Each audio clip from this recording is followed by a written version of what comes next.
আমাদের উত্তরবঙ্গ উন্নয়ন পরিষদ এই সব আমরা যেহেতু এটা উত্তরবঙ্গের মধ্যে পড়ছে, এটা মালদা জেলা, তো সেখানে উত্তরবঙ্গ পরিষদ আমাদের পশ্চিমবঙ্গ রাজ্য সরকারের অধীনে এই সব বিষয়গুলো আরও ভালো করে দেখছে। এখন কেন্দ্রশাসিত হলে হয়তোবা আর একটু ভালো হতে পারে। সমর্থন হচ্ছে মানুষের স্বার্থে সবসময় পাশে আছি, মানুষের স্বার্থে যদি ক্ষুণ্ণ না হয় তাহলে সব কিছুই ভালো হবে।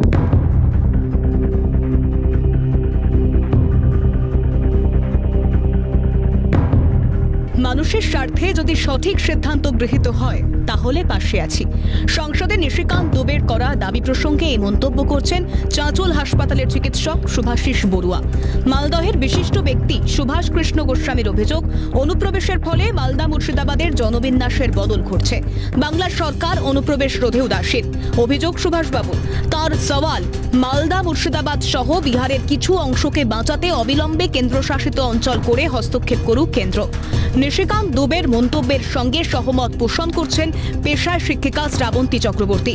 মালদহের কোন কোন জায়গা আগে আদিবাসী অধ্যুষিত ছিল কিন্তু এখন আদিবাসী শূন্য, পরিসংখ্যান তুলে ধরলেন শিক্ষিকা শ্রাবন্তী চক্রবর্তী।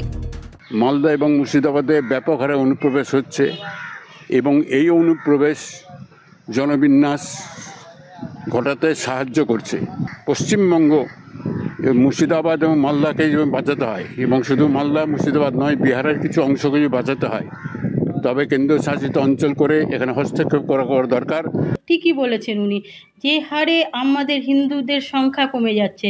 হবিবপুরে আদিবাসী এলাকা ছিল, ওখানে আদিবাসী প্রায় শূন্য।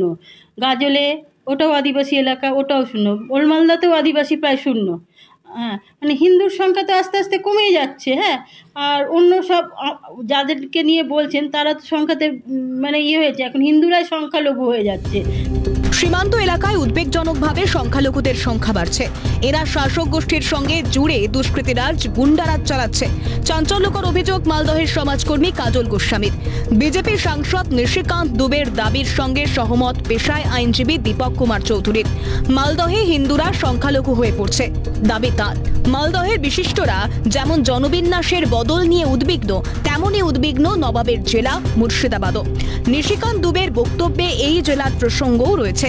সে জেলার চিকিৎসক তথা IMA মুর্শিদাবাদের সচিব ডক্টর রঞ্জন ভট্টাচার্য মুর্শিদাবাদের ভৌগোলিক অবস্থানকে মাথায় রেখে সুরক্ষা ব্যবস্থা জোরদার করার পরামর্শ দেন। প্রত্যেকদিন দেখবেন যে এই যে আমাদের এই বর্ডার এরিয়াগুলোতে নতুন করে মানুষ বাড়ছে এবং নতুন করে যারা মানুষ বাড়ছে তাদের অধিকাংশ না বলতে পারেন 100%ই হচ্ছে যারা সংখ্যালঘু মানুষ। বর্তমানে মালদার যে জনবিন্যাস, সেই জায়গায় দাঁড়িয়ে কেন্দ্র সরকার যদি এখানকার ধর্মীয় অনুসারে যদি জনসংখ্যা ঘোষণা করেন তাহলে দেখা যাবে হিন্দুরা যথেষ্টইভাবে মালদায় সংখ্যালঘু হয়ে পড়েছে। ভৌগোলিক সীমানা যা রয়েছে তাতে 4টি জেলা, যেমন নদিয়া, বর্ধমান, বীরভূম এবং মালদা, এছাড়াও পার্শ্ববর্তী রাজ্য ঝাড়খণ্ড এবং একটা আন্তর্জাতিক সীমানা রয়েছে জলপথে এবং স্থলপথে সুদীর্ঘ। পাচারকারীদের রমরমা থাকে, তেমনি একটা আমাদের ক্ষেত্রে যে নিরাপত্তার ক্ষেত্রটা রয়েছে, দেশের আভ্যন্তরীণ এবং বাহ্যিক যে শক্তিগুলো রয়েছে তাদের দিক থেকে রক্ষা কবচ হিসেবে আমাদের এই জেলাটাকে যদি প্রোটেকশন না দেওয়া যায় তাহলে কিন্তু সমূহ বিপদ। জেলার বিশিষ্ট ব্যক্তি তথা প্রাক্তন শিক্ষক কল্যাণ কুমার মুখোপাধ্যায় মুর্শিদাবাদ জেলার স্বাধীনতার ইতিহাস তুলে ধরলেন CNN-এর সামনে। তার মুখে স্বাধীনোত্তর বাংলায় শ্যামাপ্রসাদ মুখোপাধ্যায়ের ভূমিকা। কি ব্যাখ্যা দিলেন প্রাক্তন মাস্টার মশাই? আমরা সংবিধানে ভারতীয় যে যুক্তরাষ্ট্রীয় কাঠামো রয়েছে তার মধ্যেই আছি এবং আমরা খুব গর্ববোধ করি ভারতের নাগরিক হিসেবে যে এখানে হিন্দু মুসলমান বলে সংবিধানে কোনো পার্থক্য নেই। কিন্তু আমাদের ইতিহাস যদি একটু দেখি তাহলে দেখব 1947-এর 15ই আগস্টে আমরা মুর্শিদাবাদবাসীরা স্বাধীনতা কিন্তু পাইনি। এই একটি কারণে, সেখানে মুর্শিদাবাদ জেলাটা ছিল সংখ্যালঘু অধ্যুষিত।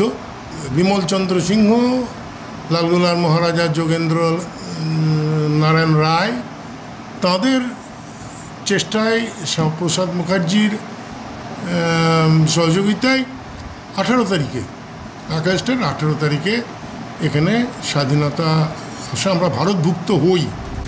মালদা ও মুর্শিদাবাদ থেকে অভিষেক সাহা, সোমক লাহিড়ী, মৃন্ময় গোস্বামী এবং শিবা সরকারের রিপোর্ট, ক্যালকাটা নিউজ।